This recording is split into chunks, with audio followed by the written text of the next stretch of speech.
राम राम जी सभी को। आज फिर से भगवत कथा लेके आए हैं। मैंने कल यहाँ तक पढ़ा दिया था, अब यहाँ से स्टार्ट करेंगे। इधर देखो, ये अच्छी तरह यहाँ से स्टार्ट कर देंगे। अब प्लीज़ वीडियो को पूरा देखा करो और शेयर किया करो। हमारी शक्ति अपरिमेय और हम सब पितामह द्वारा भली भांति संरक्षित, जबकि पांडवों की शक्ति भीम द्वारा भली भांति संरक्षित होकर भी सीमित है।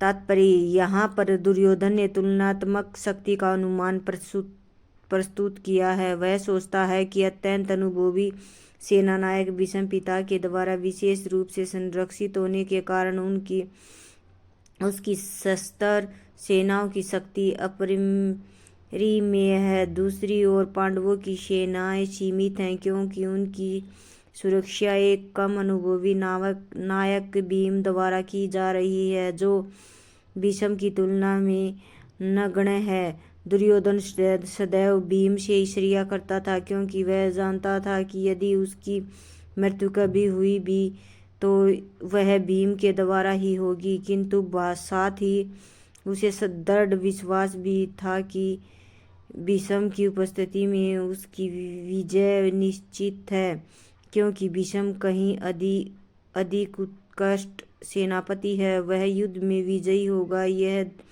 उसका दृढ़ निश्चय था।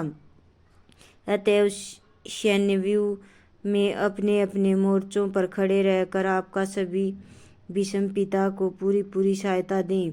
भीष्म पितामह के शौर्य की प्रशंसा करने के बाद दुर्योधन ने सोचा कि कहीं अन्य योद्धा यह न समझ लें कि उन्हें कम महत्व दिया जा रहा है। अंततः दुर्योधन ने अपनी सहज कूटनीति ढंग से स्थिति संभालने के उद्देश्य से उपयुक्त शब्द कहे। उसने बलपूर्वक कहा कि भीष्म देव निस्संदेह महानतम योद्धा है, किंतु अब वे वृद्ध हो चुके हैं। अतः प्रत्येक सैनिक को चाहिए कि चारों ओर से उनकी सुरक्षा का विशेष ध्यान रखें। हो सकता है कि वे किसी एक दिशा में युद्ध करने में लग जाएं और शत्रु इस व्यवस्था का लाभ उठा लें। अतः यह आवश्यक है कि अन्य योद्धा मोर्चों पर अपनी अपनी स्थिति पर अडिग रहें और शत्रु को व्यूह न तोड़ने दें।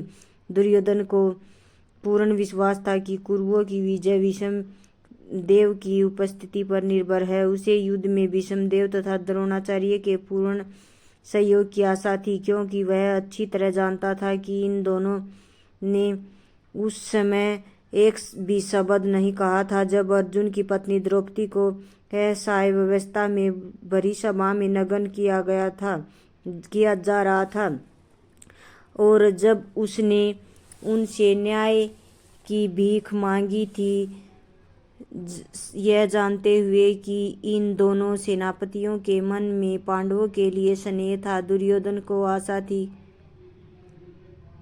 कि वे इन स्नेह को उसी तरह त्याग देंगे जिस तरह उन्होंने दूत क्रीड़ा के अवसर पर किया था। तब कुरुवंश के वयोवृद्ध परम प्रतापी एवं वृद्ध पितामह ने सिंह गर्जना की सी ध्वनि करने वाले अपने शंख को उच्च स्वर से बजाया, जिससे दुर्योधन को हर्ष हुआ। कुरुवंश के वयोवृद्ध पितामह अपने पुत्र दुर्योधन का मनोभाव जान गए और उनके प्रति अपनी स्वाभाविक दयावश उन्होंने उसे प्रसन्न करने के लिए अत्यंत उच्च स्वर में अपना शंख बजाया, और जो उनकी सिंह के समान स्थिति के अनुरूप था।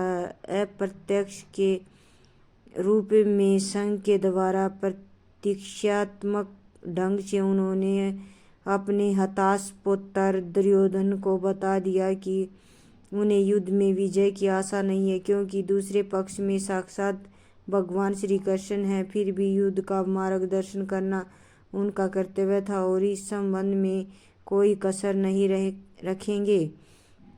तत्पश्चात शंख निगाड़े, बिगुल, तुरही और सींग सहसा एक साथ बज उठे। वह समवेत स्वर अत्यंत कोलापूर्ण था।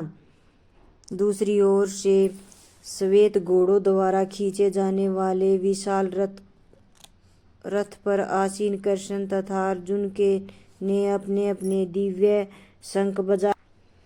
भीष्म देव द्वारा बजाए गए शंख की तुलना में कृष्ण तथा अर्जुन के शंखों को दिव्य कहा गया। इस दिव्य शंखों के नाम से यह सूचित हो रहा था कि दूसरे पक्ष की विजय की कोई आशा न थी, क्योंकि कृष्ण पांडवों के पक्ष में थे।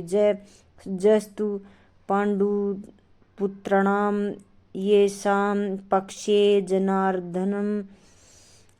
जय सदा पांडु के पुत्र जैसों की होती है, क्योंकि भगवान कृष्ण उनके साथ हैं और जहाँ जहाँ भगवान विद्वान है वहीं लक्ष्मी भी रहती है, क्योंकि वे अपने पति के बिना नहीं रह सकती। अतः जैसा कि विष्णु या भगवान कृष्ण के शंख द्वारा उत्पन्न दिव्य ध्वनि से सूचित हो रहा था, विजय तथा श्री दोनों ही अर्जुन की प्रतीक्षा कर रही थी। इसके अतिरिक्त जिस रथ में दोनों मित्र आसीन थे वह अर्जुन को अग्नि देवता द्वारा प्रदत्त था और इससे सूचित हो रहा था कि तीनों लोकों में जहाँ कहीं भी यह जाएगा वहाँ विजय निश्चित है।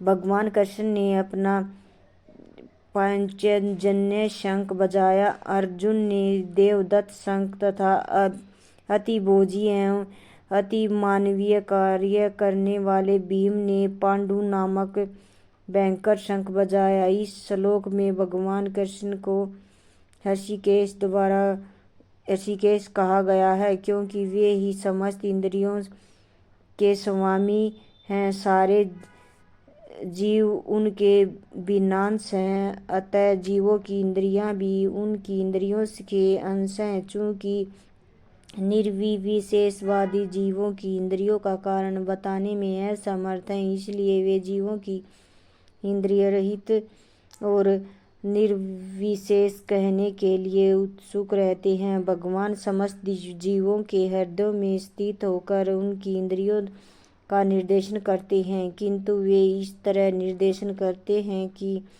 जीव उनकी शरण ग्रहण कर ले और विशुद्ध भगत की इंद्रियों का तो वे प्रत्यक्ष निर्देशन करते हैं। यहाँ कुरुक्षेत्र की युद्ध भूमि में भगवान कृष्ण अर्जुन की दिव्य इंद्रियों का निर्देश करते हैं, इसलिए उन्होंने ऋषिकेश कहा गया है। भगवान के विविध कार्यों के अनुसार उनके भिन्न भिन्न नाम हैं। उदाहरणार्थ इनका एक नाम मधुसूदन है, क्योंकि उन्होंने मधु नाम के असुर को मारा था। वे गौओं तथा इंद्रियों को आनंद